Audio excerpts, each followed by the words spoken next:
The following feature presentation is part of the Skywalking Network. This is what you can look forward to, or back, on episode 545 of Skywalking Through Neverland. Ebert called this film one of the most depressing children's movies of all time. I'm going to go back to the great year of movies, 1986. And because of cinema surfing, I was able to see 8 movies in one day. There's so few things that can break from the medium that it was first introduced on, and now it's just part of the zeitgeist. I declared this movie in 5th grade as my favorite movie of all time. Are you ready? Off to Neverland. Here we go. A long time ago, in a galaxy far, far away. To all who come to this happy place, welcome. Disneyland is your land. When I first made Star Wars, everybody in Hollywood said, well, this is a movie Disney should have made. You're more than just fans. You're family. Best day ever! Secrets loud. It's about family, and that's what's so powerful about it. Hey. When you use a bird to write with, it's called tweeting. When we visit the world of Disney, we never grow old. It's a Peter Pan, Neverland that keeps us young in heart. This is Jedi Master Obi-Wan Kenobi, and you are skywalking through Neverland. I have a good feeling about this. Hey, Skywalkers! In this episode, we will be honoring pop culture milestone anniversaries. Be forewarned, this episode may age you really fast. And we will be joined by Kevin Reitzel of the Fandom Podcast Network, who will join in on sharing his personal anniversary highlights. But until then, we want to welcome you back to Skywalking Through Neverland. I am Richard Woloski, but now everyone please say hello to my sweetie wife Sarah, who is Big Trouble in Little Long Beach. Did you just come up with that? Yeah, I'm so sorry about that one. That's kind of cute. Yeah. Except we don't have a little Chinatown. No, or a Little Long Beach in Long Beach. And no. This will all make sense when you listen to the show, because, spoiler alert, Sarah just watched Big Trouble in Little China for the first time. Mm-hmm. Ah! I felt like a very proud husband. Later on, you'll hear my review. All right, well, if you haven't already, please subscribe to Skywalking Through Neverland on YouTube, because we're going to add some clips and additions in the video version of this podcast. It's very fun. Now, Skywalkers, we are your enthusiastic podcast destination for the many decades of your Star Wars, Disney, Marvel, and pop culture fandom. Including Big Trouble in Little China. And we do mean many decades. We talk about that today. Mm-hmm. So, guess what? It's time for your weekly Wookiee hug. And your very special sprinkle of pixie dust, because you are part of our family of Skywalkers.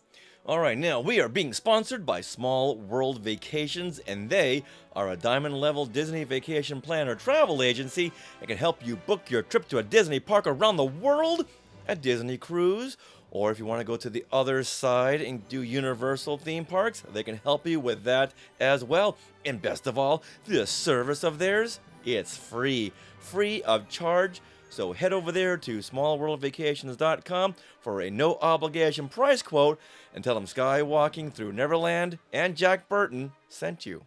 Wait, Jack Burton? Yes. I know that name. You do now. What? Yes, I do. Okay, well, Spirit Jersey now has their own Star Wars and Disney license you can buy outside the parks. Unfortunately, I don't think it has a Big Trouble in Little China license. We got to talk to them about this. Fly off the shelves. But they do have some Valentine's Day Spirit jerseys that are available on spiritjersey.com. They're really cute. They got like Mickey. Oh, they have Minnie and Daisy. It's like a friendship day. Oh. It's very cute. And they are available on spiritjersey.com, and you can get free shipping with our code SKYWalkNeverland, which is SKYWLKNVD. Nice. All right, now we are recording from Long Beach, California on February the 3rd, 2026. So, Richard, what happened today in Star Wars history? Well, we got to wish a happy 56th birthday to Warwick Davis, who was born on this day, February the 3rd, 1970. And Warwick, he is seen all over the Star Wars saga playing characters that mainly begin with the letter W. There's Wicket W. Warwick, there's Wald, Weetief, Weasel, Wolavan, and Wadabin. That's the first time I've ever said that name out loud. I've always just read it. Yeah. Oh, can't forget the W for Willow Ufgood from the TV series and movies. You can probably see the movie on Disney Plus. But not the TV series. Now, we had met Warwick Davis. Yes. Back in, I want to say 2012. Yes, 2012. He was so nice and so generous with his time. We met him at Epcot right after Celebration, and he was there with his family, and we caught up to him, and he gave us all the time that we wanted. But being with his family, it's like, hey, we can get a selfie, and then we moved that along. that was it. Yes. Yes, because he was with his family. Yeah, I didn't want to hold him up, bother him too much, but enough to say hi and give him a selfie. But yeah. Yeah, the first time I'd ever met him was at the Men Behind the Masks tour. I want to say 1994, 95, when all the men behind the masks of Star Wars, David Prowse was there, and Jeremy Bulloch, and Peter Mayhew, and Warwick Davis. They all did their tour of conventions. And I met Warwick Davis, and I was so happy because he was making films at this time. Ooh. And he had made this film about a VHS eating machine. So I borrowed that concept for one of my student films at Emerson College. Oh, perfect. I wish I had this on video, but I don't. Oh, darn. Yeah. And I believe I even told him that his movie was the inspiration for my film thesis. And he was like, oh, great. What else are you going to do? Yeah. But that's very cute. Yeah, I'm sure he was thinking, did you give me credit in the end for co-written by? But very, very nice guy. Very, very nice. I can't believe he's 56. That's a little nuts. Wow. Now strap yourselves in as we travel back into pop culture history and honor Milestone Anniversaries. Every January, we've been wanting to do an episode where we highlight pop culture milestone anniversaries, and there are so many reasons to do this in 2026. This conversation wouldn't be complete unless we had one of our original Skywalkers on to join us. Kevin Reitzel is the co-founder of the Fandom Podcast Network, home to many of the most entertaining shows that dive deep into pop culture. Hey, Kevin! Hey, how are you guys? I'm really excited. By the way, we're celebrating a 10th anniversary of something that happened. Oh. 10 years ago, and if you're watching the video, I'm wearing my I Was Skywalker of the Week shirt, right? So, and I remember that very well because I found this too. Kevin, Raider Nerd, Kevin, Raider Nerd, Kevin, Raider Nerd, Reitzel. Remember the jingles that you awarded us? Oh, yeah. Yes, the absolutely. Rob Dellinger special jingles that he awarded every Skywalker of the week. Of course, Rob Dellinger is the John Williams of podcasting. That's right. So it's fitting that I'm back, guys. And, you guys were one of the first main podcasts I listened to all the time. And you guys also inspired me to get into podcasting. So thank you very, very much. Oh, yeah, well, our pleasure. Absolutely. I love listening to your whole network that has blossomed since and celebrating our 10th anniversary as we speak, actually. Yeah. Wow. We've been doing it for 10 years. Yeah. Wow. This is a good time to have you on the show. Yeah. We're talking about anniversaries and milestones. Now, for the Skywalkers who may not know about the Fandom Podcast Network, tell us all about it and what shows you have on there and all the highlights, which is pretty much everything. Appreciate that. Yeah, my buddy Kyle and I, he hit me up at Dragon Con in 2015 saying he wanted to start a podcast. And we decided to name it the Fandom Podcast Network because we didn't want to just focus in on one show. We wanted to have other shows under its umbrella, so to speak. That's why we call it a network. And through the 10 years, it's grown, and we've got a lot of great contributors. And our I guess you could say our main show is called Culture Clash. It's kind of our news show. We have some other fun segments as well. We kind of rotate in and out. We also have one of my favorites, Highlander Blood of Kings podcast. We have a Star Trek podcast called Union Federation. We also discuss the Orville. Our friends also have a podcast called What a Piece of Junk, our Star Wars podcast on the network. And we have our favorite movie podcast called Couch Potato Theater, and several others. We have a Doctor Who as well. But one of my favorites, and I'll be touching on this during the show, is Time Warp, where we choose a year, hopefully on an anniversary year that we're recording it. And we do a 12-month episode once a month, talking about all of the movies that came out that month of that year. And we also talk about all of the pop culture surrounding that month, the television, maybe some of the sports, toys and tech that came out that year. And this year, we're actually celebrating the 30th anniversary of 1996. Recently, we did 1990, the 35th anniversary, and we did several of the 80s. We were celebrating the 40th anniversary. So that's one of my pride and joys, because I love going back. I'm a big physical media nerd. If you're looking at the video, I got lots of physical media, and gives me a chance to try and find some of those. So yeah. Wow, Yeah, what a great concept. It is. Yeah, it's because of that Time Warp podcast that we really thought of you to come on and really fill out this show of Skywalking Through Neverland. Yeah, So- like we were saying, every January it's like we got to do an episode focusing on the upcoming anniversaries. And it was just we need to do it this year. Who do you want to get? And we both looked at each other. It's like there's only one answer. Yeah. Well, I got a couple little tidbits I want to throw at you regarding 30 years ago from 1996. First of all, the USB cable was introduced. How many items in your house have USB ports, and how many USB cables do you have?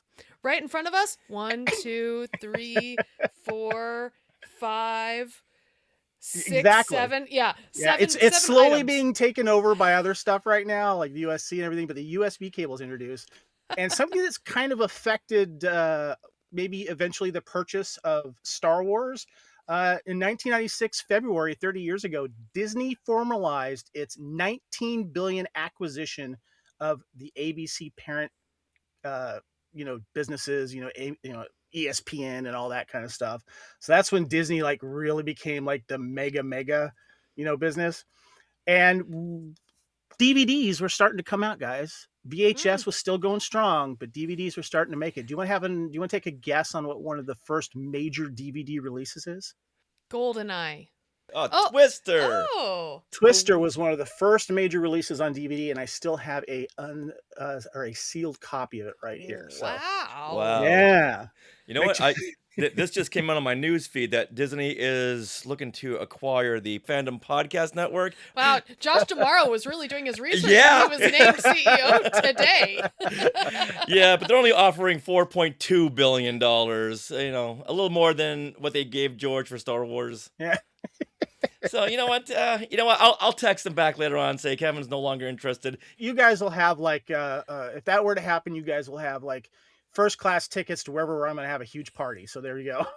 Nice. Yeah, it's called the lobby. You guys wait out there, okay? Well, we'll let you know when you can come back in. Well, with that, what turns 20 years old today? What not movie or TV show? In 2006, a social media platform that everyone fights on. Not Twitter, but Facebook.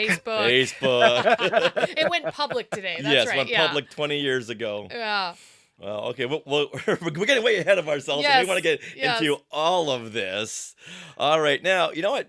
Being a pop culturist as yourself, what are you enjoying these days? You know what? A couple of surprises for me, specifically towards the end of the year, was the new Frankenstein movie with Guillermo del Toro.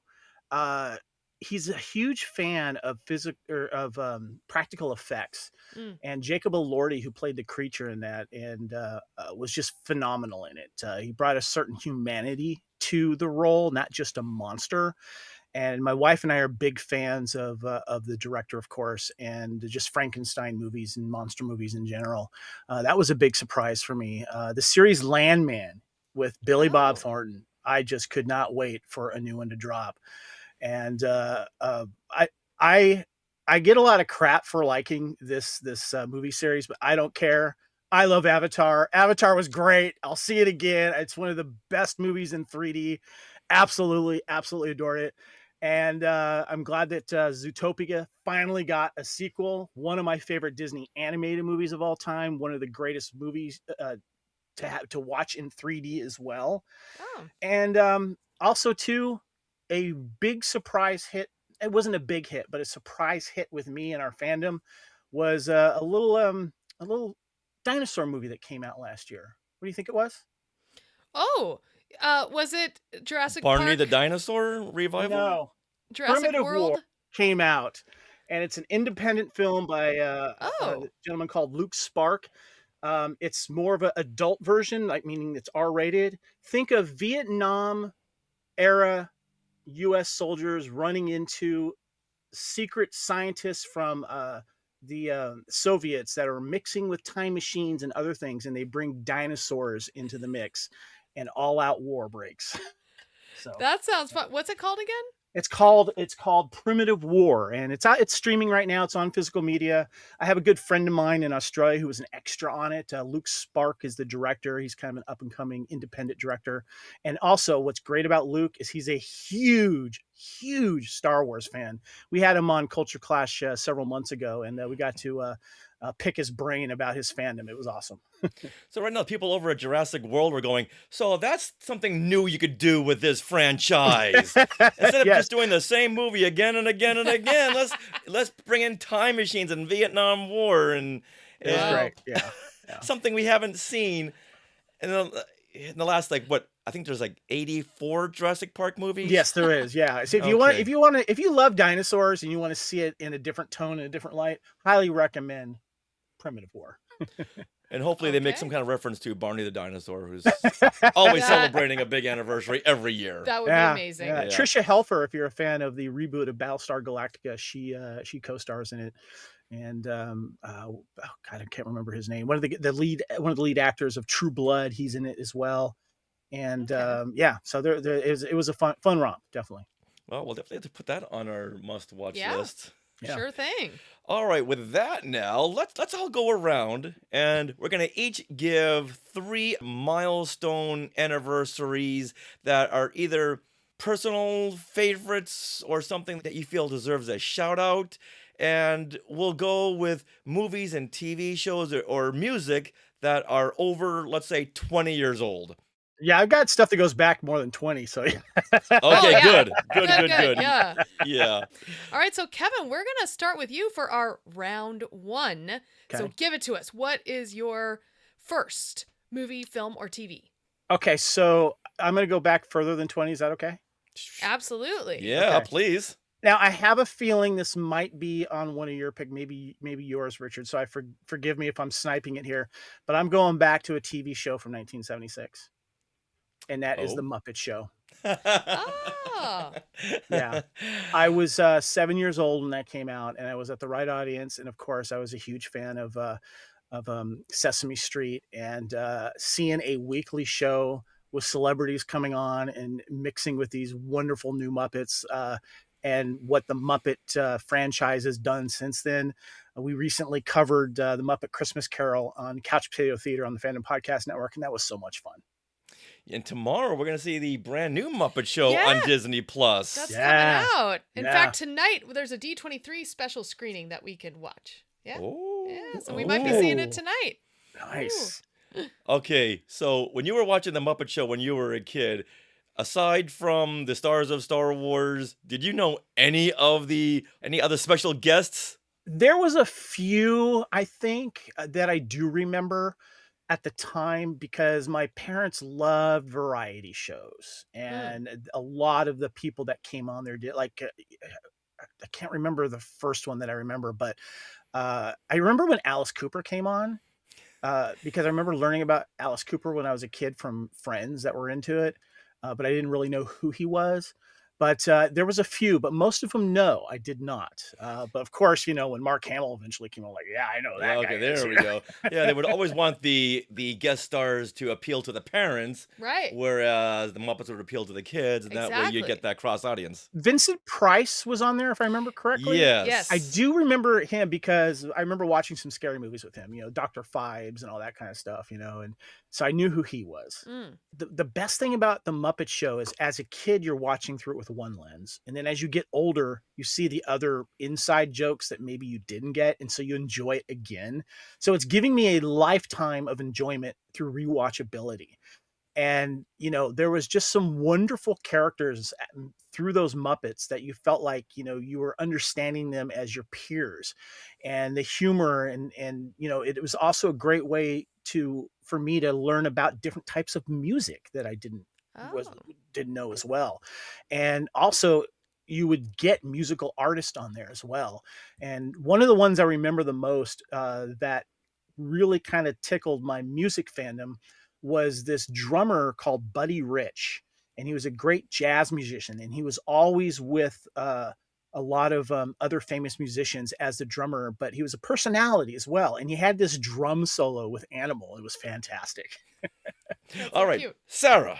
Okay, so for my first pick, I'm going to go back to 1961. Wow. So this has been 65 years ago. West Side Story came out as a film.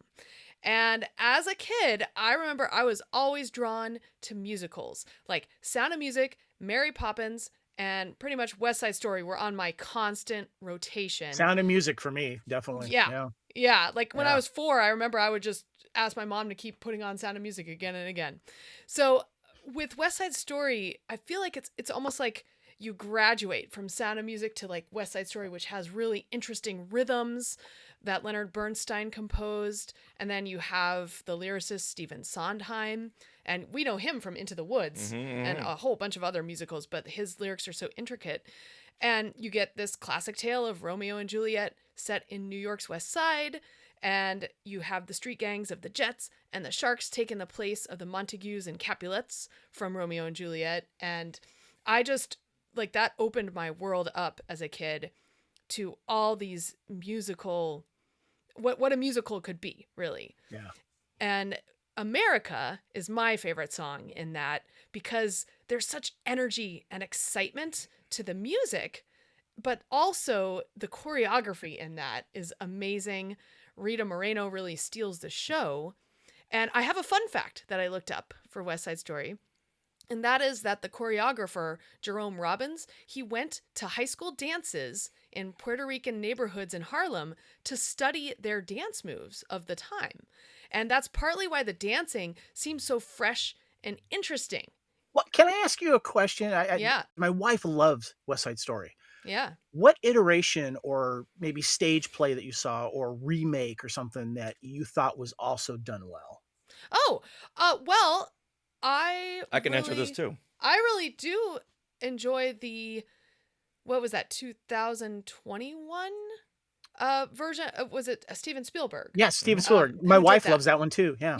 Because, and mostly it's because Rita Moreno was made the Doc character in that movie, which is, she came back. Okay, she gotcha. came back, Okay. and she takes on the Doc role, which is really the role that what is it, Maria and Tony, it's Tony's characters, his like wise person, the wise person that helps him out, right? So Rita Moreno becomes the wise man, and because she has that history of the Jets and the Sharks from back in the past, like they gave her this whole backstory, it just makes it so much more rich.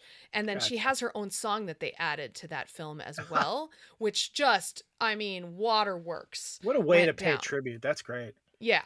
So I really like that version. Richard. I'm going to say my favorite version is when we were at Universal Studios last October, a little street performance broke out to one of their songs, I think America. Okay. Remember that? Yeah, It's like we're all walking along trying to go into Wizarding World. All of a sudden, we're in the middle of this Jets versus the Sharks fight turn dance. And it was like, wow, this came out of nowhere. That's and it was pretty just cool. Done so well. And it's like, hey, let's stay here. Harry Potter can wait. Let's wait for another iteration. Yeah, it's great. So did you ever see that, Kevin, that version? I did once, but 2021? I didn't pay as much attention to it as I should have, but my wife saw it like 3 times. Okay. I actually saw a press screening on Paramount Studios lot or something. Mm-hmm. And I saw it with my friend Bryn, and we were all excited, and we had a couple seats empty beside us, so it was like we weren't going to be interrupted. And then right as the movie was going to start, this really older gentleman sat down beside me and immediately started snoring. Oh my God. I was like, are you kidding me? I think he might have like tried to find that place just to take a nap. I think so, but it's like, this is the press screening, funny. dude. What's going on? It was pretty bad. But regardless of that, I do enjoy... And she has never let Roger Ebert live this down. I do enjoy that 61 film is like my favorite iteration, Gotcha. obviously. But yeah. Okay. Yeah. All right, Richard, what about you? I'm going to go back to September 12th, 1966.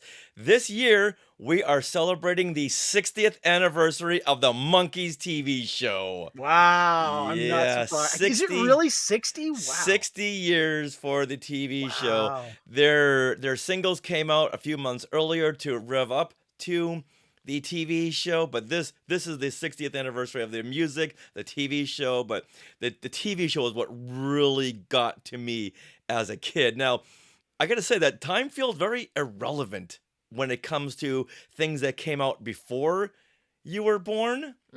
And like all pre-birth history, this carries the feeling of having always existed. You know, when you're in school and the teachers are telling you about things that happened before you, it's like, okay, it's always been there in my life. But, and same goes for the Monkees. It feels like it's always been there. When we had a syndication and reruns, it was a golden era of reruns for us. So we were experiencing it for the first time, even though it might have been around for 10 years. Yeah, oh yeah, the early 70s on Channel 56, they would have the reruns, and every couple of years they would change the songs. So it's like, oh, what song are they going to change this That's time? right, Because yeah. the first reruns, I believe, I want to say 1971, they wanted to sell their last album, so they would include some of the songs from the album Changes into the reruns. Okay. So people would go back and go, oh, they had an album called Changes that I heard the music in the TV show, so I want to get this album. I could say this anniversary is probably the biggest one for me, and as far back as I can remember, the Monkees were my first true favorite fandom, going back to when I first started watching it in 1975. And there had been Batman and the Super Friends, but the Monkees, this was the first time something had come out and I had to know everything about them. I had to, unfortunately, in 75, our internet was down for a couple of decades. Right, yeah. Last train to what? Now, the scary thing is that the Monkees' 50th anniversary was only 10 years ago, and that seems like 2 years ago, three years ago. So damn you, pandemic, for messing with time. I know, right? Yes. Now, what really excites me today is that you see young kids making monkey TikTok videos. Wow. They're either lip syncing to the songs or scenes from the TV show. And then you see comments where people like me are happy to see this new generation discovering the Monkees. And it excites me so much whenever I see more and more kids doing this. I'm noticing a lot of younger kids, the TikTok age, as you could call it, discovering a lot of these older songs. You know, I'm sure sometimes it's helped by, you know, movies they see, you know, like a lot of stuff happened while Stranger Things was being shown over the last 10 years. But yeah, I've noticed that a lot. Even my daughter Camille will come up and say, hey, I found this song, Daddy. You know what this is? I'm like, oh, yes, I do. Yeah. You know, so yeah. And you see these young musicians, this band where they think the oldest kid in the band is like 10. And they are rocking out to things like Baker Street by Jerry Rafferty. It's like, wow. Oh, and they even got or Journey, or Journey, you know, yes, all these classic 70s, 80s bands. Yeah. Biggest kudos to them. It's really interesting what properties and elements stand the test of time. The Monkees are like each generations after generation, it just holds up. I've noticed a lot of songs with really nice melodies that have been ageless tend to be the things that a lot of the younger kids will do. Because if your song, and the Monkees had a great melodies in all their songs, but like a lot of those bands from the 60s, the 70s, and even the 80s, they had a certain melody to them that still rings today, you know. And I'm discovering a lot of songs from artists being married to an Australian that I had never heard of, because Australia and England share so much culture between themselves that sometimes it doesn't break the shores, and was a popular thing over here in the States. So I've been discovering like a lot of artists that way as well. And a lot of them older bands and older artists, they have wonderful melodies throughout their songs. And, as long that will make any song timeless, no matter how old you are. Oh, simplicity rules. Yeah, exactly. Yep. Yeah, just listen to the early Monkees. It's all, if you want to call it bubble gum, but hey, once you hear it, you can't get it out of your head. Yeah. And I'm going to take a little bit of a tangent here, in that there's so few things that can break from the medium that it was first introduced on, and now it's just part of the zeitgeist. Like, 20 years ago, everyone had seen Star Wars. They'd seen Star Wars. Little by little, you get people like, oh, I've never seen it, but they know all about it. Point being that they know all about it because of the zeitgeist. They see the references, they see commercials, they see things up on Disney Plus, they hear people talking about it, they hear the pop culture references. So it's gone beyond film. It's now permanently cemented in pop culture history. How many TV shows and movies have we seen over the last 20, 30 years that references Star Wars in one line or another, Oh yeah. So yeah. Well, I can tap into that. Back when I was like a teenager, I had never seen Planet of the Apes, but I knew the ending simply because of all the references, like in Spaceballs, right? Things to the ending of Planet of the Apes. It's like, okay, well, that was spoiled for me way, way back. I noticed that when I talk to kids, because we work with kids, and we'll ask them, have you seen Star Wars? Oh, I haven't seen it, but I play the Lego games. I know my grandfather talks about it all the time. It's like, that's how I got my daughter into Star Wars, was playing those Lego games. Oh, there you go. Yeah, those are so great and kid-friendly. And she's now 20, and she reached out to me saying, she doesn't live with me anymore, but through the internet, we've been watching. She says, I want to watch all the Star Wars movies. And we actually started from the prequel trilogy, and now we're up to like Rogue One right now, so it's, but the Lego games got her. Yeah, we had a party not too long ago, and we had Star Wars on the TV like it always is. And my friend's daughter, who was like 5, came in and said, oh, this is like my Lego game. Like, you know what? Whatever gets you there. Yeah, exactly. Those Lego games are great. Oh, my joints are all freezing up right now. Oh, boy. All right, let's go to round 2. Yes. Ugh. Okay, Sarah, let's start with you, okay? Oh, okay. All right, so I'm going to go up in time now to 1986.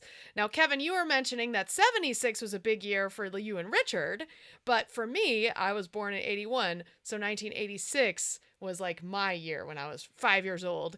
And this, November 21st, 1986, was when An American Tail came out. And Fievel, yes. So I love this film. Who doesn't automatically start singing Somewhere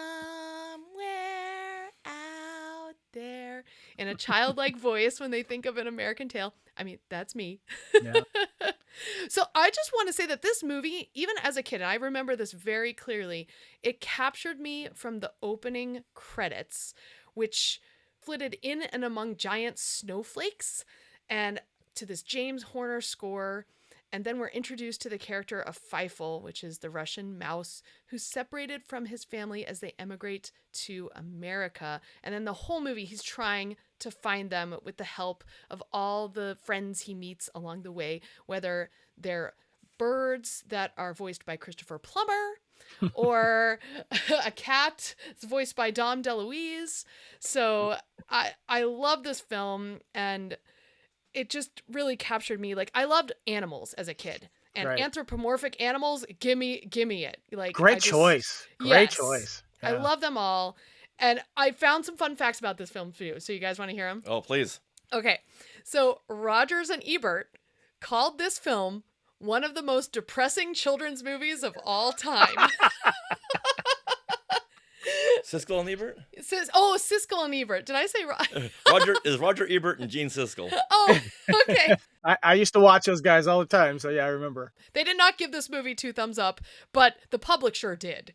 Like, this film did do very well at the box office, and it also really helped start DreamWorks off, because Steven Spielberg was the one who spearheaded this film with Don Bluth. And it was really Fievel. His name came from Steven Spielberg's grandfather. That's his Yiddish name. Oh, that's cool. We were at Universal Studios this one time at the theme park. They brought out Fievel as a big mascot meet and greet. Oh my gosh. Sarah went nuts. She went my God. She was running around like Tasmanian devil. Yeah, I was like, she was going crazy. She cut like 15 kids in lines. Like, oh, you kids don't know Fievel. Like, I know Fievel. Get back. Yeah. It goes by priority here. Also, the songwriting team, so Cynthia Weil and Barry Mann, they were given they write a lot for the Monkees. Oh, wow. Well, they were given only 4 weeks to write 4 songs for the movie with James Horner, one of which was Somewhere Out There. And they didn't really think that they had written a hit. James Horner, wow. I know. He's just an amazing score writer. Yeah. But after Spielberg listened to the song, he was convinced that Somewhere Out There could be a top 40 hit. And so he had Linda Ronstadt and James Ingram do a duet. And that peaked at number 2 on the charts and won 2 Grammy Awards. You mean George Lucas's former girlfriend, Linda Ronstadt? I was just gonna say, yeah. I wonder how they connected with Linda Ronstadt. Maybe Spielberg had called Lucas and say, you know that woman you're seeing right now, Linda Ronstadt. I think she could come over to the studio for a couple hours. Sing this song. Yeah. Now, get this though. It was nominated for an Oscar, this song, but it lost to "Take My Breath Away" from Top Gun. Yeah. Which is also another movie in contention on my list. Another 86 classic, yeah. Yes. Yep. All right, Kevin, what do you got? Well, guess what? I'm going to stay in 1986. Ooh, perfect. Because, we've covered the 80s extensively here on the Fandom Podcast Network. And my wife and I have bonded on several movies and TV shows in the 80s. And when it comes to the 80s, they are my favorite genre of films and a lot of television series. And I remember going back and forth with friends and my co-host and co-founder of the Fandom Podcast Network, Kyle. We were like deciding what year in the 80s had the best movies. And I think 86 is my favorite for a lot of reasons. Top Gun, as you mentioned as well. But there's several good stuff that came out in like 84. It's just so many good stuff. But I'm going to go with one of the movies that I remember seeing. It was a sequel, but I saw it before the original movie. And it just blew me away. And that movie, and I'm holding up the Laserdisc, is Aliens, the sequel to Alien from 1979. And this movie here just changed my life when it came to action, sci-fi. But one of the best things about this movie is the cast. The cast all have a moment to shine. And it's one of the most quotable films of all time. Bill Paxton probably being the person that's quoted the most from this film. That's it, man. Game over, man. It's game over. And this is one of the films that my wife and I bonded on. And it was also our first date together. I met my wife in 2016 when I happened to be in London. And I was going to the Star Wars celebration in London that year. And she was there for another reason, which I'll touch on later. And we actually went to see the 30th anniversary in 2016 of Aliens on the big screen together. And what's really cool about this movie and why I love the 80s is the practical effects wizardry that we saw throughout movies and TV series during the 80s. And we recently were talking about another movie with my wife and I. It was 1985 Fright Night, and how the special effects were done good on that one. But there was a list of the top 10 80s films and practical effects, and Aliens was number 2. With the mechanical queen alien, the queen alien in that, and how it was all mechanical and practical effects. And this movie, including the soundtrack and everything, to me, this is a perfect film. That's Aliens. You said that's number 2. I'm guessing number 1 was Return of the Jedi? No, but it was actually number 2 was number 1 was The Thing, and the practical effects with the movie The Thing with John Carpenter, the horror film. Thing is no Jabba the Hutt. But Star Wars did get a nod at number 8, I think it was, for the AT-AT walkers. Wow. Yoda should have been number 1. 1 is Yoda, 2 is Jabba the Hutt, and then 3 the Queen Alien. If I was in charge, if I were king of the world, that's the list that I... Jeff Goldblum's The Fly got a nod as well. Yeah, he was okay. RoboCop as well. Oh, and also Marty McFly's hoverboard also got a shout out too. Okay. When I first started working in creature special effects, one of my dreams was to play an alien in an upcoming Alien movie. Oh. Never happened, but it was one of my dreams. And I became a rock star in high school when I brought in a pirated copy of Aliens. I mean, a very legalized copy of Aliens. 86 was very important to the VHS industry because Top Gun was one of the biggest films to hit VHS because they actually lowered the price of that one. I think they lowered it down to like $29 or $26.99, and they were able to make a bunch more money off that VHS for Top Gun. And they realized, like, because a lot of the VHSs were costing like around $79, they were like, $80. Yeah, it was ridiculous. I spent $89 on a brand new copy of RoboCop. Wow. But yeah, they dropped it, and so many more people could afford it. Afford. And while everyone was pirating, getting movies legally, like, you know what? If I'm gonna get a pre-recorded video, it's got to be the Star Wars films. Yeah. I'll pay full price, or beg my mom and dad to pay full price. I mean, it makes some sense.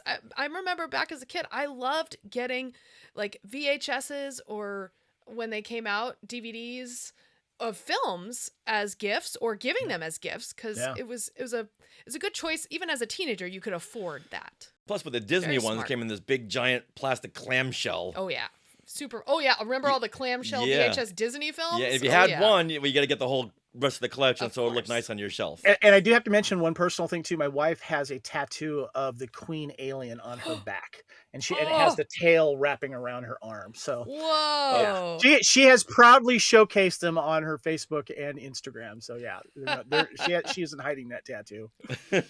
Oh my goodness! All right, duly noted. Yes, all Richard, what about for you? All right, last round I went to a 60th anniversary. This round I'm gonna go with a 50th anniversary. And that is Dino De Laurentiis's King Kong. Yeah. Yeah. After the Monkees and before Star Wars, there was King Kong. In the interim, there was Planet of the Apes, and I'm starting to see some kind of a simian theme going on here. But at 7 years old, I had seen the original 1933 King Kong, but it was very slow and lacking of Kong content. But in this remake, there was plenty to keep me satisfied. I see what you did there. Kong content. I like that. This was the first time I ever made the connection between a film or TV show to merchandising. Because before, it's like, I got my Batman toys and there was a Batman TV show, but I never really made that connection. But this is the first time I realized there is a connection between a release and the merchandising. King Kong, this came out in December of 1976, and I recall the merchandising slowly rolling out. And then on my birthday in January, I got an abundance of Kong toys and puzzles and Viewmasters and stuffed toys and Topps trading cards. And the next day, I brought him into my class to show all my friends. And my teacher, Mrs. Wheeler, yeah, you, Mrs. Wheeler, she says, "Oh, I hate King Kong. That's so stupid." Oh. Why would you say that to a 7-year-old student? This was obviously not Mrs. Patterson. No. Mrs. Patterson hated me and my Star Wars obsession. I like how you know his teacher's name. That's great. I mean, we have been podcasting for 13, 14 years. But Mrs. Wheeler, I will never forgive you for this. And this is why from January 17th on, I became a little hellion in your class because you dissed my Kong. Now, Kong, this was the reason I was a Star Wars holdout. I was still heavily into my Kong fandom when Star Wars came out a few months later in 1977. But then a friend showed me a picture of Chewbacca. I thought, hey, he kind of looks like King Kong. So I bought into it and I saw Star Wars. And 2 hours later, I was like, King Kong who? Yeah. Did that change your life at all? I was just curious. You know, it's always been Lost in Space and Space 1999. I guess Star Wars comes in a little here and there. Just don't look at our background, okay? No. Yeah, there's a King Kong over there. Oh, that's Chewbacca. I thought that was King Kong all this time wearing a Life Day robe. I love the Life Day robe. That's great. We actually just released that podcast. We did a Star Wars holiday special podcast for our Couch Potato Theater. It was a lot of fun. Yeah, but we let people know that we watched it so you didn't have to. And we included a lot of fun commercials that were on some of those original VHS tapes and stuff like that. It's great. I don't get it. Why wouldn't people want to watch the Star Wars Holiday Special from beginning to end? I know, right? I did it all the time. Let's move on, shall we? Okay. Let's move on before someone says something they shouldn't. All right, now, can I go first? For round 3? For round 3, yeah? Yes, you may. Go. All right, I'm going to cheat here. And I'm going to give a shout out to 2 Lucasfilms that came out in 1986 who are celebrating their 40th anniversary. And this is the double whammy of Labyrinth and Howard the Duck.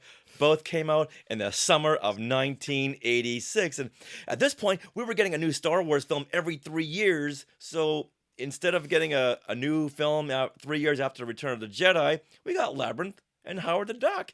Hey, you know what? Can't give you a new Star Wars, so how about this to pacify you for a while? Now, what was the rating on Howard the Duck? Oh, PG. Really? It wasn't PG-13 Oh, no, even no. with the duck boobs? Wow. Yeah, when it came to PG ratings in the 80s, especially the early 80s before PG-13 came out, there was a lot of questionable stuff that now would have probably been rated PG-13 and even R. Yes, Okay. they were very hard to believe. They were so loosey-goosey on this. Airplane, anybody? Oh, yeah. Oh, wow. My goodness. Irreconcilable differences. Yeah, I mean, stuff like that. Grease. Come on. Oh, Yeah. But And not only did I love these 2 films and saw them repeatedly, they were the soundtracks. yes. And I listened to these 2 soundtracks all of 1986, just hearing David Bowie's Magic Dance. Yeah. Magic Dance. And then hearing the big Howard the Duck rock ending that at was the end of the great. movie, that big rock song. Once you hear it, you can't get it out of your head. I might have gone into a theater and watched one and then stayed to watch another. You know, I was doing that all the time. I was doing theater switching all the time in the 80s. Yeah, we just talked a lot about this, about the cinema surfing on our Things We Want to Share show yesterday. Our live stream. Yeah. Wow. Yeah, there's the grace. I think the statute of limitations is over at this point. I have to mention this real quick. The last time I took cinema surfing seriously was in 2010. And I did it when I was living in Atlanta because I wanted to see how many movies I could see on the big screen in a calendar year. And because of cinema surfing, I was able to see 200 movies in the theater. And I blogged about it. Remember when we used to blog? And I blogged about it. And what's funny was the last 2 movies that I saw to reach 200 was the anniversary of Airplane and Rocky Horror Picture Show. Oh, funny. To get that midnight screening in there. Yeah. The very end. I went cinema surfing once in 1981, and then I didn't do it until like the 90s. Because like the story I told on the show last night is that after the re-release of The Empire Strikes Back, my friend and I walked right back into The Great Muppet Caper. Yes. But the whole time I was looking over my shoulder. Whenever the door to the screening room would open, I was like, oh, they're coming to arrest us. Oh, I couldn't enjoy the movie. I watched the door more than I watched the movie. The most amount of movies I saw in one day, because in Atlanta during that time I was living there, they were in the summertime.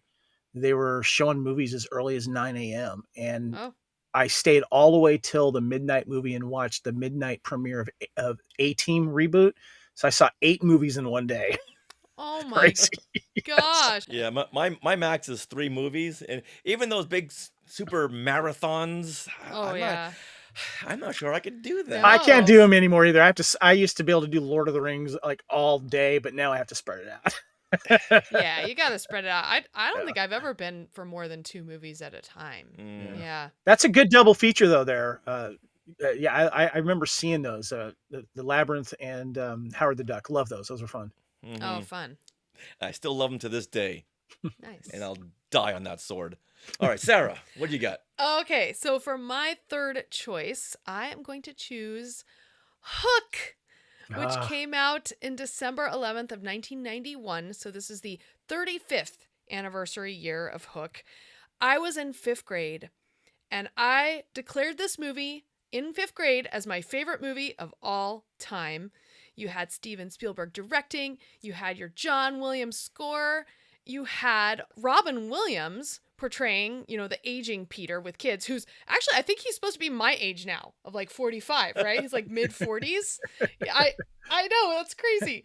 But this was such a great adventure.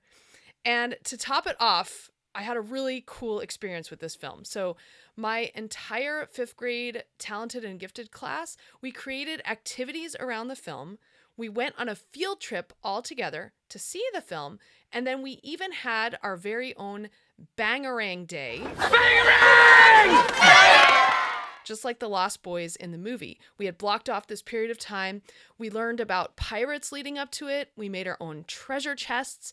We had treasure in there. We created like plastic armor for ourselves, and we even colored whipped cream. So you had like different colors of whipped cream, just like if you know that scene, the banquet scene, the Lost Boys, all the food turns into whipped cream or colored like Play-Doh almost, it looks like, and they have a fight. We did that.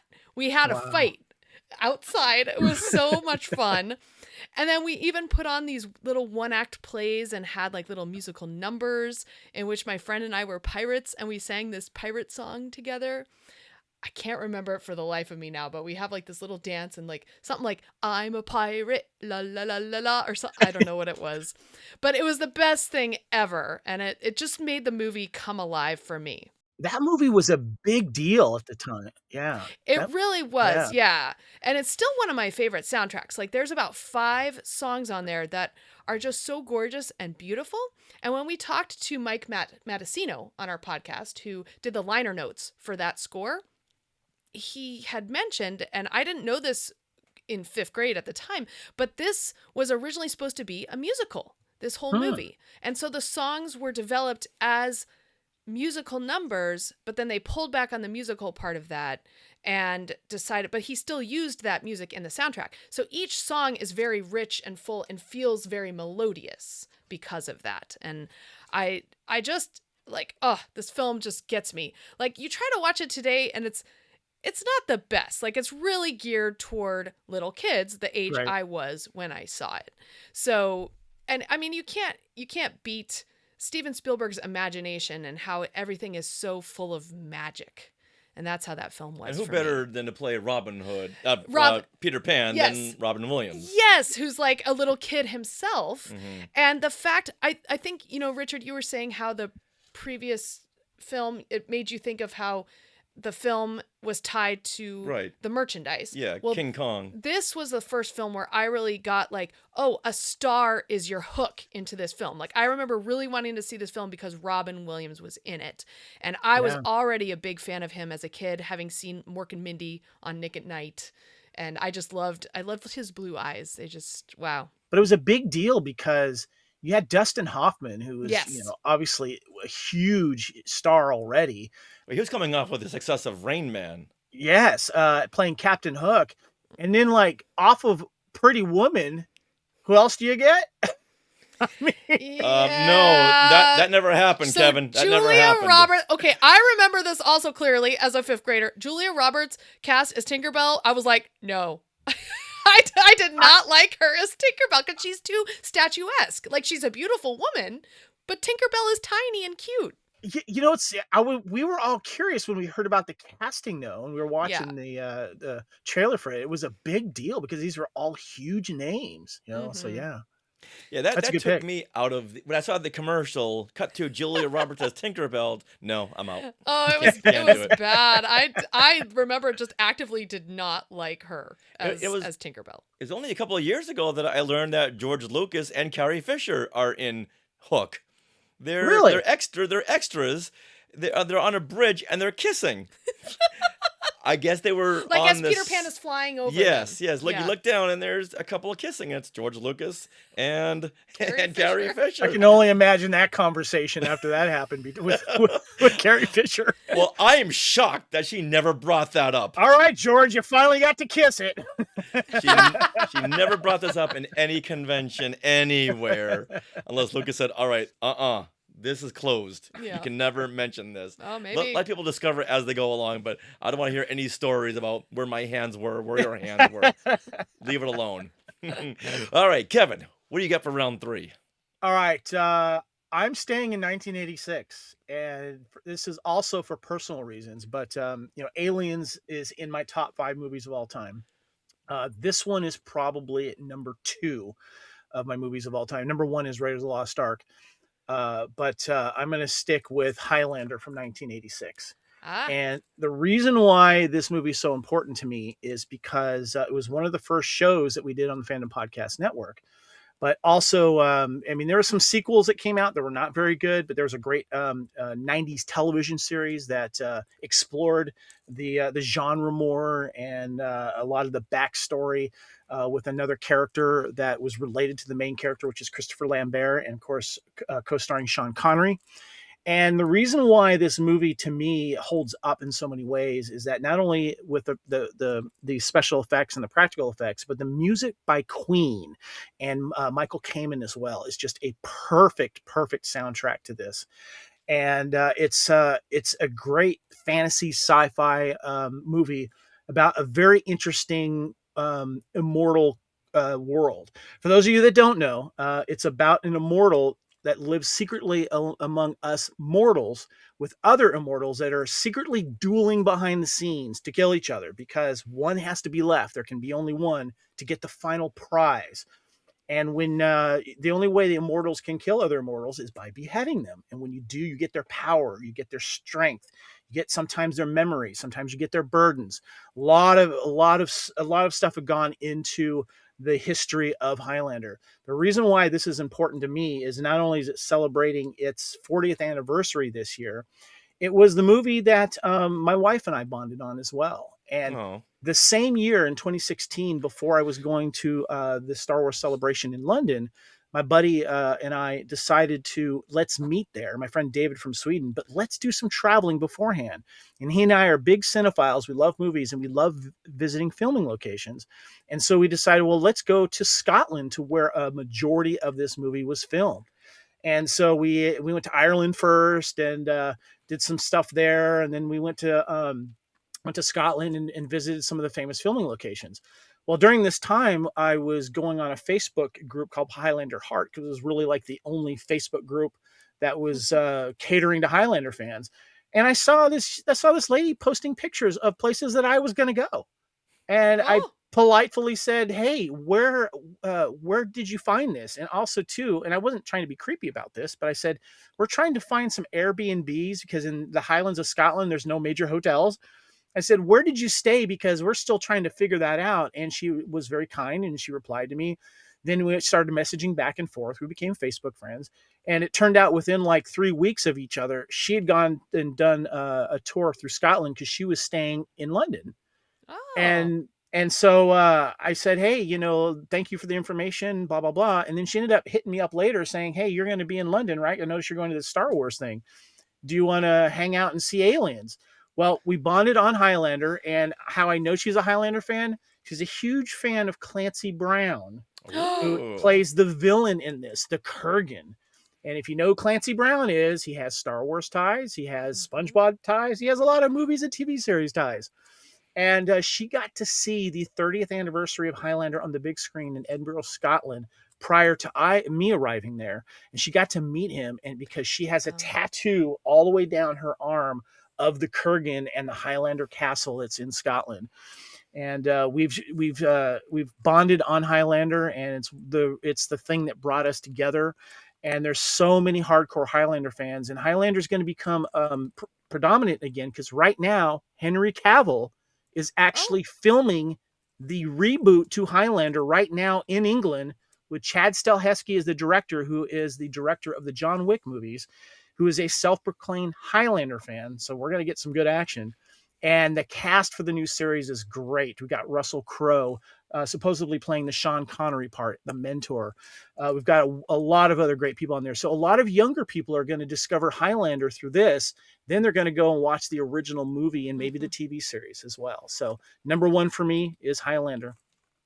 Perfect. We're gonna put that on our watch list because I gotta say I've never seen. Oh, you haven't? I'd love to see it again. I've only seen it The once. soundtrack is phenomenal. Queen, a little trivia: Queen was only supposed to do one song, and they got the gist of the movie and saw a rough cut of it. And Brian May, the famous guitar player, decided to write some more songs for it, and ended up writing like 4 or 5 songs for it. And they included a lot of that on their own It's a Kind of Magic album as well.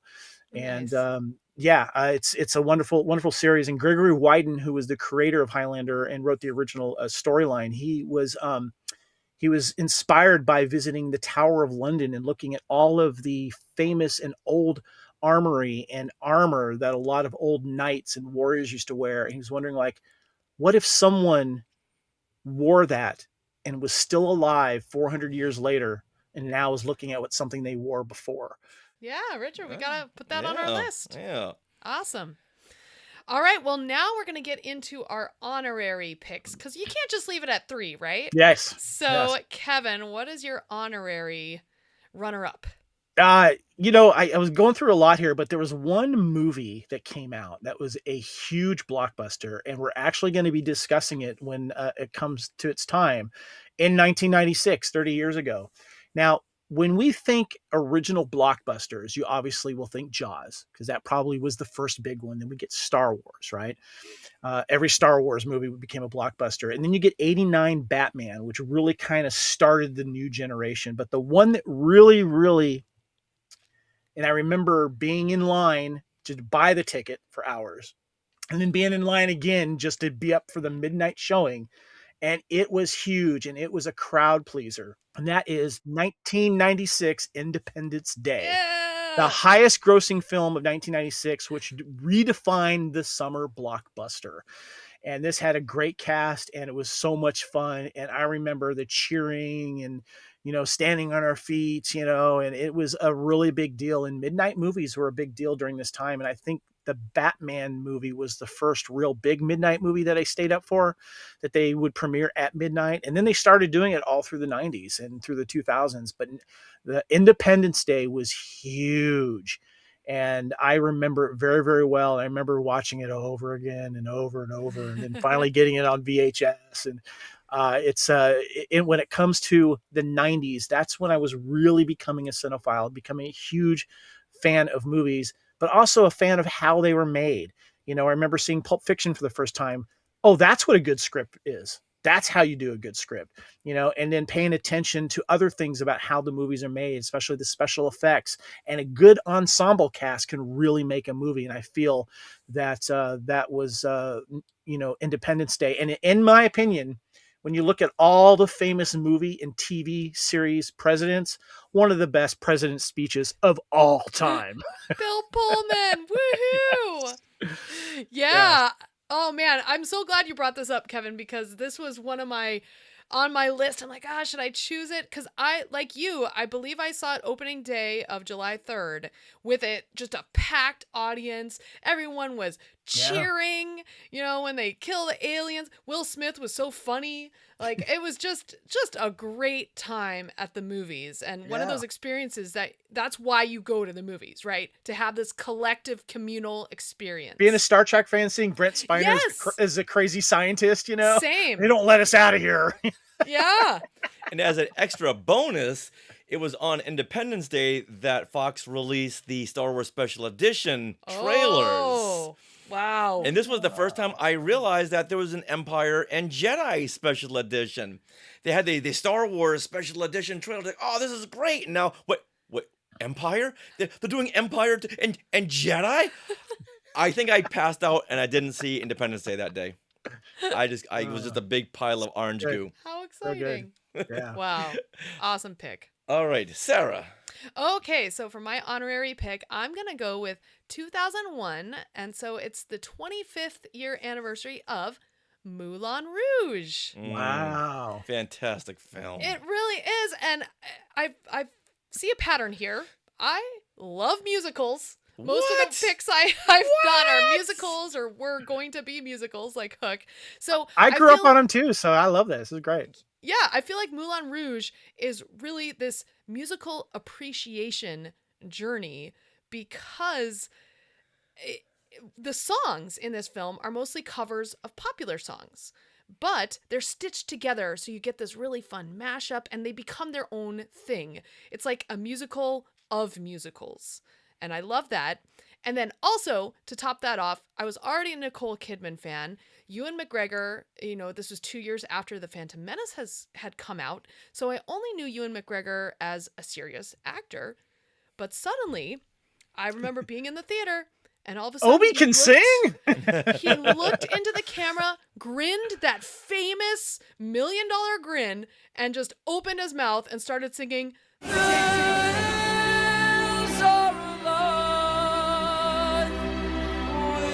Sound of music. From Sound of Music, and I fell in love. That's Sorry, great. Richard. But this was before you. Okay, I get it. If you said, first there's Ewan McGregor, Harrison Ford, and then Richard, I'd be okay with that. I understand. I'm glad you mentioned that because I just have to share a quick little personal story. So I've actually been to the Moulin Rouge in Paris. Ooh. In 2023, though, my wife and I took another trip to England and Scotland. Even though my wife's Australian, her parents are actually English, and they were entertainers back in the 50s and 60s until they migrated and settled roots in Australia. And her mom was a dancer, a singer, and entertainer, and she used to perform at the Moulin Rouge in London. And it was great because we decided to do a little weekend trip. We took the Channel train from London to Paris. So within like 3-4 days, I got to visit both the Moulin Rouges. It was really, really cool. Wow. That's awesome. I have never visited that, so that would be a great place to see. They're both iconic. The one in Paris probably more because of the way that it looks from the outside, but it's really cool. I was excited to see the movie. I got the soundtrack beforehand, and I love the soundtrack. And I was waiting in line to see the movie, and some guy comes out, "This movie sucked. This is horrible." And I waited 2 hours to see this movie, and oh no. And that goes to show you, don't believe anyone else. Form your own opinion. I walked out of there. I think I bought 3 more copies of the soundtrack because I knew I was going to wear each one out. Oh, yeah. I love this movie so much. It's great. Good pick. All right, Richard, what about for you? Well, I'm going to go back to the great year of movies, 1986. We are celebrating the 40th anniversary of another great film. And what is that? Big Trouble in Little China. Someone just saw it for the first time recently, right? Yeah, I did right over here last night. And this is back. I got the Chinese food box, the takeout box. That is so cool. Yeah. What is this from? This is from when video stores were trying to sell, had these big new releases. Studios would put out these little giveaways, and they had this Chinese takeout box with Big Trouble in Little China on it. With Kurt Russell very big in his little iconic outfit there. Yeah, and Kurt Russell channeled Harrison Ford when he played Jack Burton. And struggling, he struggles so hard to stay ahead of the situation and doesn't believe in all this magic mumbo jumbo stuff. You gotta love this character. I remember there was a big ad campaign. Who is Jack Burton? That was the ad, the tease for Big Trouble in Little China. So my friend and I would photocopy all of these ads and put them all over the school. It wasn't long until someone said, "Richard, was that you doing that?" It's like, why you get this big grin, Richard? Go clean up all this stuff over here. Where are you making all these copies in the teacher's lounge? Oh yeah. Yeah, that was me. That is a great pick, and I got 2 quick things to say about that movie. Norman Lau, who is one of our original co-founders of the Fandom Podcast Network and one of my original co-hosts of the Highlander podcast, Blood of Kings, that's one of his favorite movies. And he famously said, what's great about Jack Burton is that he's not a superhero. He doesn't have this military training. There's nothing special about him. He's just a guy. He's just a guy.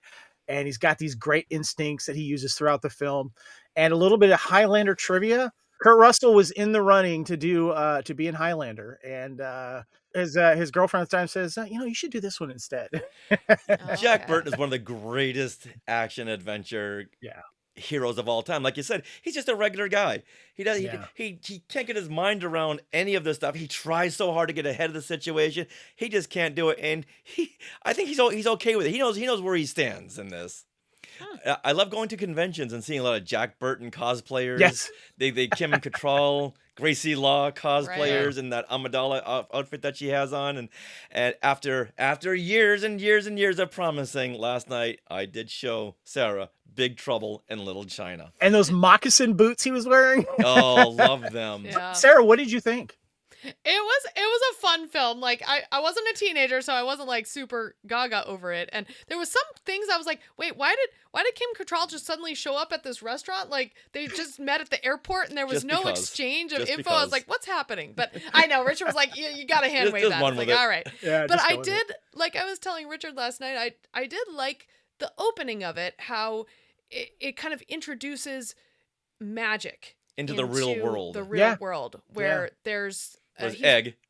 What is it? His name was Egg. Egg is talking to his lawyer about events and like, oh, did you ever hear about magic? And he shows his lightning on his hand. So Emperor Lightning. That's what kind of opens your mind into, okay, we're going into this new world, this new dimension, if you will.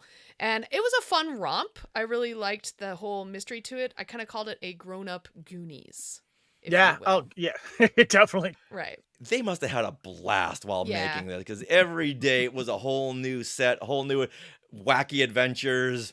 People being eaten by this big ants that come out of the wall, and that furry creature. And that weird eyes ball.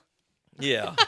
Yeah. Wow, there's some crazy effects. There's a great Chinatown in Melbourne, Australia that I always go to, and I'm there with my wife, and I always have flashbacks to that movie when I'm down there. and then the Jack Burton in the beginning and in the end, he's talking in his CB, just ranting, just going off, and Sarah's like, who's he talking to? Yeah, I was like, what is that? It's like, you know what? I had a CB back in when I first got a car, and you would just pick it up and start rambling about whatever. Huh. You were always wondering like who was listening, you know? Yeah, exactly. Yeah, who is listening? Can anyone talk back to you, or it's just... yeah. Oh, they can. Whoever's in range of that signal can talk back. And every once in a while, you have people joining the conversation, or they'd say, "Could you please stop talking?" Yeah. Can you get off this line or this channel? Yeah. Yeah. Hey, I'm rehearsing to be a podcaster, okay? And they understood. Wow. All right, now, Kevin, before we wrap up, we have a milestone anniversary quiz for you. Okay, we'll see how I can do. Pressure's on. Okay, here we go. Which two classic horror films released in 1931 are celebrating their 95th anniversary in 2026? Oh, gosh. I guess it's got to be... Two classic... I'm going to say The Mummy and Dracula? You're 50% correct. Yes. Is it The Mummy? You're 100% wrong. Okay. The Wolfman. Still 100% wrong. You were half right with your first answer. Dracula. 100% right. Okay. And the other one is... God, the only one I could... See, Green. I want to go with The Creature from the Black Lagoon, but no, I think that came out later.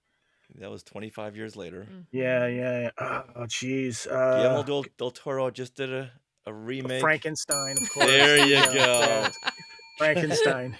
Nice Dracula job. and Frankenstein. I didn't think you were going to go back that far. Well done. Dracula came out Valentine's Day, 1931, and then Universal said, we need another holiday movie. How about for Thanksgiving, we release Frankenstein? Because when you think Thanksgiving, you think Frankenstein, don't you? My comfort zone is usually the 70s and up, but that's fine. That's good. Yes. All right. All right, for our second question, this first full-length superhero theatrical release is celebrating its 60th anniversary this year.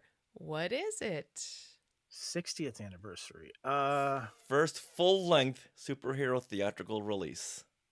I want to say it might have been. Is it the Batman one? You got it. Yeah. You got There it. you go. There you go. Stop there. Yeah. Is that the one with the funny bomb? Yes. Some days you just can't get rid of a bomb. Okay. I have a funny trivia about that. That was actually filmed here in Santa Barbara on our pier. That pier. Wow. Oh, no kidding. Yes. Yes. So why aren't we seeing pictures of you running around with a big giant Acme bomb? You know, right? Yeah. Now, there had been tons of Batman and Superman little serials, but they were like, 10, 15 minutes long. Well, it had to be Batman because I was trying to think of what else came out later. So This is the first full-length superhero theatrical release. Wow. Yeah, Came out July 30th, 1966. And they had released this between season 1 and 2 of the Batman TV series. Talk about on constant rerun that I watched all the time was that Batman TV series. Loved it. Yeah. Same bat time, same bat channel. Yeah. All right, now this one might be a little easy for you. Hee hee hee hee ha ha ha ha. Name 3 Part 2 sequels to be released in 1981. Part 2 sequels. Released in 1981. God, that's when sequels were starting to come out. Well, there had to be a Jaws sequel in there, right? That was 1978. Oh, wait, I thought you were talking about the sequels. The sequels, Yeah. yes. Yeah. Sequels, a Part 2. Okay. Oh, Part 2. Yes, Part 2. So you got to name 3 Part 2 sequels. 81. Oh, geez. God, it's funny. We did Time Warp 1981 too, but that was back in 2021. I'm trying to remember that. There was a lot because Empire came out in 80. I'm gonna guess maybe okay. Halloween. Halloween 2 did come out. Yes. That's not the one I was Halloween 2? referring to. Very, Halloween very 2. good. Very good, Kevin. Another horror movie. I felt like there was also a whatchamacallit, Friday the 13th. Oh, there you came out go. as well. It was like a great year for horror films. I remember that because my wife loved 1981. Okay. The third one. You sure there wasn't a Jaws 3 or? That was 1983. Yeah. I'll put a little music on. Superman. Superman 2. Yes. I forgot that Superman. It took a while for Superman 2 to come out. I remember Yeah. that, right? Yeah. Now some Wow. sources say it came out at the end of 1980. So you'll see some websites or Wikipedia pages. That's because they probably screened it somewhere. It's screened for like a day, and then they released it back in the summer of 1981. That's one of the conundrums that I come up with when I come up with the notes for these Time Warp podcasts was that it'll say like, oh no, that movie came out in like, let's say 84, but then you'll look on IMDb saying, no, it actually showcased at a film festival in France in 83 or something like that. So you got to kind of make the judgment call. Yeah. Like, when did it really have its impact, Having written so much trivia, we know to really hone in on the specifics, like saying the full release of this movie, not a limited engagement, not a press screening or a world premiere. When was this released to the public in its full release? By the way, I'm loving your shirt there because I see so many of my favorite fandoms on your shirt, including I think I see Teenage Mutant Ninja Turtles there. It's great. I see Spock. It's awesome, dude. That's a great shirt. Pee-wee, and Batman. We have a lot of Star Wars. I love that R5D4 gets it right in the front right there, not R2D2. Yep. All right, another answer we would have taken, The Great Muppet Caper. Oh, God, what? I should have known that because that's actually my favorite Muppet movie is The Caper. Oh, perfect. Love that movie. Once you put someone on the spot, their mind goes, psst. Yeah. It's true. Believe me, we know. All right, Sarah, let's do the last one. Okay, final question. This will make us all feel really old. Now, High School Musical is celebrating what milestone anniversary in 2026? 20th.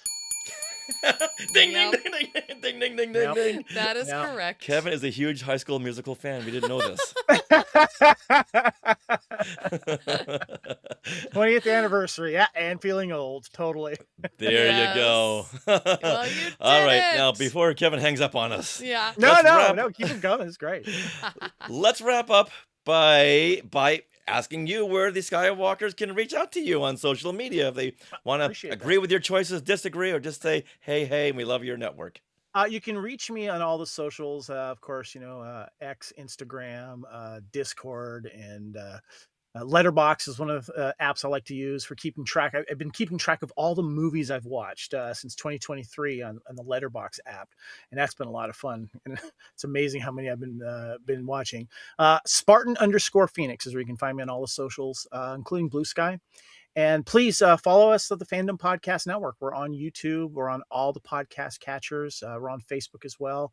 If you want to listen to our audio feed, it's at fpnet.podbean.com. That's where you can find all of our audio podcasts that we put there as well. And, of course, on Facebook at Kevin Reitzel. All right. Now, to take us out of this segment, give us a 1980s catchphrase. Oh, does Highlander have a catchphrase? Yes. There can be only one. There we go. Or I was going to say, hey, you guys. The Goonies. The greatest electric company quote ever. You said the Goonies. Hey, you guys. Oh, that's from the electric company. Oh. Well, not when Sloth says it at the end. Of Goonies. Yeah, which was taken from the electric company. Yeah. The 1970s. I was trying to do my best Sloth, so yeah. Oh, well, that was very, very good. Can I end my portion by saying, somewhere out there beneath the pale moonlight. Well, that wraps up episode 545 of Skywalking Through Neverland. We want to thank our very good friend Kevin Reitzel, and we want to thank all of you Skywalkers for listening. And don't forget to check out Kevin's network, the Fandom Podcast Network. Now be sure to subscribe on YouTube and follow us on socials at Skywalking Pod. You can also join us every Monday at 6 p.m. Pacific for our Things We Want to Share, which is our weekly live stream where we share stories, trivia, and things that you want to share. Now, you can get autographed copies of Today in Star Wars History Part 1 and 2 and Skywalking Through My Fandom at skywalkingthrough.neverland.com/book. And if you want to support the show in other ways, you can join the Skywalking Force on Patreon for early access and bonus episodes, including the John Williams concert at the Hollywood Bowl. And we're just a few away from that big number, that big milestone of 50.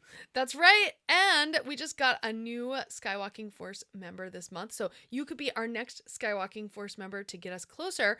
Also, if you've noticed, we do have ads now on our shows, but the Skywalking Force, starting at just $3 a month, you can get access to our feed with no commercials at all. Ad-free. Ad-free version of the podcast, which is very helpful. All right, and we want to thank everyone for becoming a member of the Skywalking Force. And we want to thank our sponsor, Small World Vacations, for their continued support. Thinking of a trip to a Disney park, a Disney cruise, or a Universal theme park? Well, their trip planning service is free of charge. So head over there to smallworldvacations.com and tell them Skywalking Through Neverland sent you. And remember, Spirit Jersey has their own licensed products outside of the Disney parks, so you can head to spiritjersey.com and get free shipping with code SKYWalkNeverland, SKYWLKNVD. This code is in our show notes. Now, we are part of the Skywalking Network. Skynet. Home to more great shows like Talking Apes, Star Warsologies, and the YouTube shows Collectopolis and Today in Star Wars History. Now, stick around for bloopers and other fun bits that didn't make it into the show. And always remember, Neverland on Alderaan. Kevin, if you could slate it on your end. Okay, add one more for good luck. That was two more. Can you take one back? I love it. You didn't understand me. Do you need some coffee? Yes, very badly. Can we go get coffee after this? Yes, we are. Okay, I'm excited now. Let's do this then. All right, yay! That's amazing. Was there a particular Muppet that was your favorite? Animal was always my favorite, but it's funny is It was the band. I loved the band. Oh, Dr. Teeth and Electric Mayhem. Yes. They Was could it Gladys, rock the bass out. player? Gladys, the girl. I thought she was great. Janice? Janice, yeah. Janice, I loved it. I loved Ralph too. Ralph was always a good one that I always gravitated towards as well. But yeah, you know, there's so many Muppets that do certain things, and I was also a big fan of Sweetums, the big guy, the guy that walked around. So yeah, you know, but there's just so many skits that I remember too. You know, Pigs in Space, one of my favorite. You know, Oh no. Phenomena. Mana. Hey, look at those names to the left. They are part of the Skywalking Force, our Patreon. Become a producer yourself and check out all the Disney Plus themed bonus content available depending on the level you subscribe. Become a member of the elite Skywalking Force at skywalkingforce.com.